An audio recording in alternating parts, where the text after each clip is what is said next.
Welcome to Political Perspectives. I'm Hugo Gurdon, Editor-in-Chief of the Washington Examiner.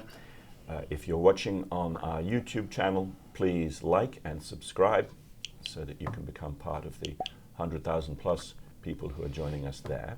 I'm joined today by Byron York, Chief Political Correspondent. And Byron, I want to talk about Elon Musk and DOGE, who have been hyperactive. Certainly they have now have space in the minds of Democrats and the left. There's been a frantic reaction from the Democrats and from those who've got largesse from the $40 billion of USAID. What is your interpretation of what's going on with the DOGE and Musk, and indeed in the reaction? Well, first of all, they picked a target for cutting government spending that was really pretty low-hanging fruit. USAID, which is a so-called independent agency inside the executive branch, which is kind of doesn't make any sense, because if you're in the executive branch, you're subject to the President of the United States. And so that's one of the points that actually DOGE is proving, is that, you know, you're not an NGO and who can do whatever you want. These are taxpayer dollars you're having. So then they're going after the low-hanging fruit inside of DOGE. They're going after a lot of woke sort of spending inside of USAID. Now, we should say, USAID does things like send 1,000 tons of wheat to some famine-struck country, or it sends medicine to deal with malaria or tapeworm in some third world country. So this kind of stuff is actually not being affected, and the actual head of USAID, the Secretary of State, Marco Rubio, has said that. So I think what we're seeing is kind of like what we've seen for many years. You remember, there's always a member of Congress, and he combs through the federal budget, and he finds some absolutely ridiculous expenditure. That, you know, we've built a treadmill for shrimp somewhere in, you know, Washington State or something like that. And why did we spend $50,000 on it? This is kind of like that, and it's also one of the most Musk and Trump are kind of, I think, cleverly going after one of the least popular areas of the federal government because of the federal budget, because a lot of Americans just don't support the kind of foreign aid that we're talking about. They do support sending the wheat, or they do support sending the malaria drugs. But this other stuff, no. Well, every so often, and actually fairly frequent, people talk about cutting out waste, fraud, and abuse. And I wrote this week that you were not going to get the federal budget into order by cutting out waste, fraud, and abuse.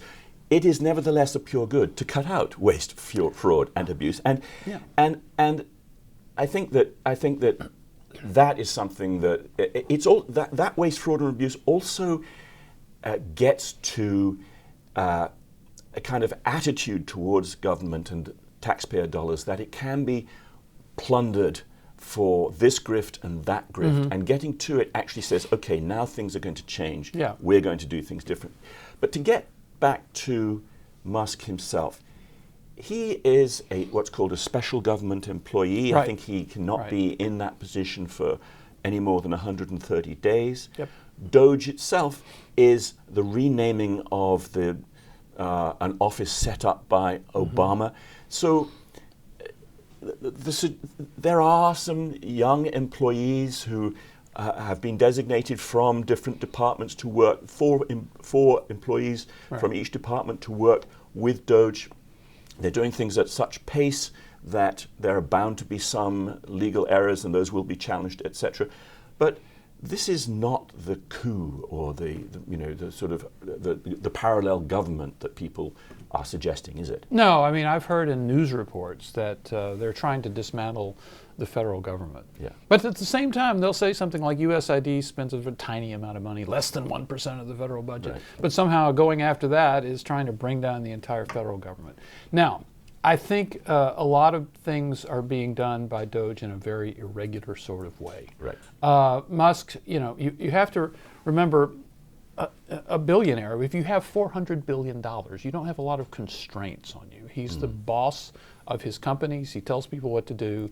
And if they bring up some sort of regulation, he'll say, that's stupid, let's do this. Well, that's not exactly the way the federal government operates, nor is it Should it be? So I think one thing that's interesting, in the last 48 hours, we've seen President Trump take two opportunities to remind people that he, President Trump, is in charge of Elon Musk. Right. Elon can't do and won't do anything without our approval, and we'll give him the approval where appropriate. Where not appropriate, we won't. And that if Elon Musk goes outside his boundaries, or if he comes up with bad ideas, or if he has conflicts of interest, he will be stopped. Right. So I think it was interesting that Trump has offered these public cautions. At the same time, he's saying that Elon's doing a great job. He's a very talented guy from the standpoint of management and costs. He does have a good natural instinct. He's got a team of very talented people. We're trying to shrink government. Yes, and it's also notable, for example, that Musk is not one of the defendants in the trade union lawsuits about what's going on. Yeah. The actual actions are being taken by the government departments, the people who are fully within the government. He is a sort of glorified consultant. Of course, he's much higher profile. Let's turn our attention to what immediately knocked DOGE and Musk off the headlines. Tuesday night, press conference with the Israeli Prime Minister, Benjamin Netanyahu. President Trump very deliberately said that the United States would own Gaza.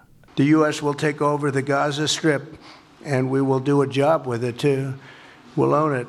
It was a shock, I think, perhaps a pleasant shock to Bibi Netanyahu. He didn't quite know how to go there, and I think there were Israeli journalists who didn't. I recall when, this is as though each extraordinary event and each dramatic new move by Trump is displaced in the headlines by the next one. So what can we think about Gaza? Well, it was absolutely stunning. They're at the White House, and before they meet, this is on Tuesday afternoon, they meet in the Oval Office with a lot of the press, and everybody's just yelling questions. But Trump floats this idea in that time, and then they go and have their meeting, and then they come out and they do this formal news conference where Trump, speaks at greater length about this. And, frankly, you think, this is the craziest idea I've ever heard in my life. I mean, the one thing that I think any American would not want is a large American military presence in Gaza, and a large number of Americans who are targets to be in Gaza. I mean, the whole idea, and then Trump was saying, and some reporters said, there's 1.7, 1.8 million Gazans, they want to go back. And he said, no, they don't want to go back. It's just terrible. Why would they want to return? The place has been hell. It's been one of the meanest, toughest places on earth. And right now, I've seen every picture from every angle, better than if I were there. And nobody can live there. You can't live there. I mean, it's just a hellhole. It's a rubble, and we're going to build someplace really nice, with lovely housing and all this stuff, and they'll be happy there. And it won't have such bad luck there. So it was kind of a crazy moment. If we can build them through massive amounts of money supplied by other people, very rich nations, and they're willing to supply it. If we can build something for them in one of the countries, and it could be Jordan, it could be Egypt, it could be other countries, and you could build 4 or 5 or 6 areas. It doesn't have to be one area, but you take certain areas and you build really good quality housing, like a beautiful town, like someplace where they can live and not die. Because Gaza is a guarantee that they're going to end up dying. The same thing's going to happen again. It was a crazy moment. It's already been rejected by Arab leaders, the important Arab leaders of the sort of sensible. But I will say that Trump kept saying, Egypt and Jordan will take some people, some Palestinian. And Egypt and Jordan had said, no, no, no. Right. And Trump had said, I think they're going to get to yes. Well, and I think that perhaps part of getting to yes will be next week when King Abdullah and General Sisi are both going to be in Washington. Right. Presumably, President Trump has thought through at least part of this idea for the change in Gaza, and that's going to be the next step. Having them come to the White House, have those official meetings, and put pressure on them. there's always been a question hanging over the very considerable amount of aid that the United States gives to Egypt. Presumably he can use that for leverage. Right. But you always have to think here, what does Trump want? I mean, is he really talking about taking, he said the United States would take it over, it would literally own it, it would clean up Gaza. There are apparently 30,000 unexploded munitions in Gaza, in addition to just all the rubble there. And so it's a completely unlivable moonscape. And we're going to take it over, clean it up, and do some wonderful development because it's great oceanfront property. Yes. Does he mean that? Yes. Or is there something else that he wants? Quite. I mean, it's a little bit on a much larger scale what we're talking about with the tariffs. You know, Right. that he threatens the tariff, Right. and the target of the threat realizes that he actually will impose it if it comes to that. And they try to think, well, what does he want? What if I say, if I'm Mexico, I'll send 10,000 troops to the border to make sure Right. that illegal border crossers are stopped before they even attempt? And Trump goes, oh, that sounds good. Yes. No tariffs for you.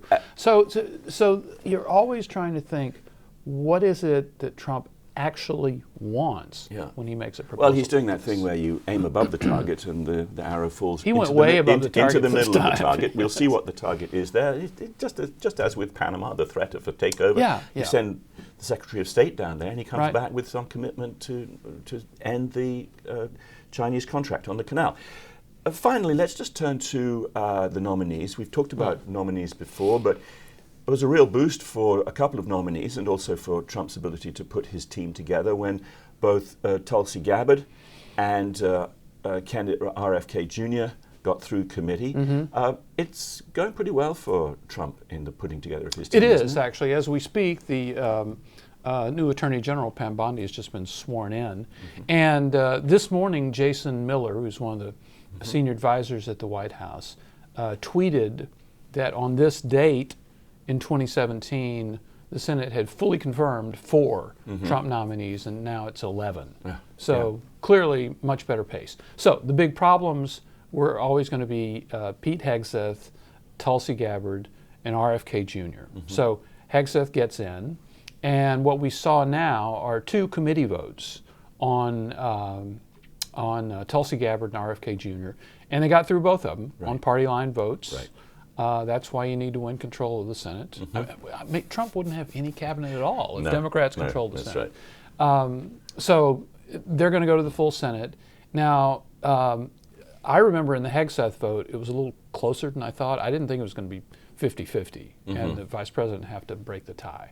So maybe this will be close to, but we don't really know of 3 Republicans who are going to oppose either one of those nominations. Right. No, it's looking good for both of those, I'd say, which is something of a surprise. Yeah. We had actually opposed Tulsi Gabbard, but it looks like she'll get through.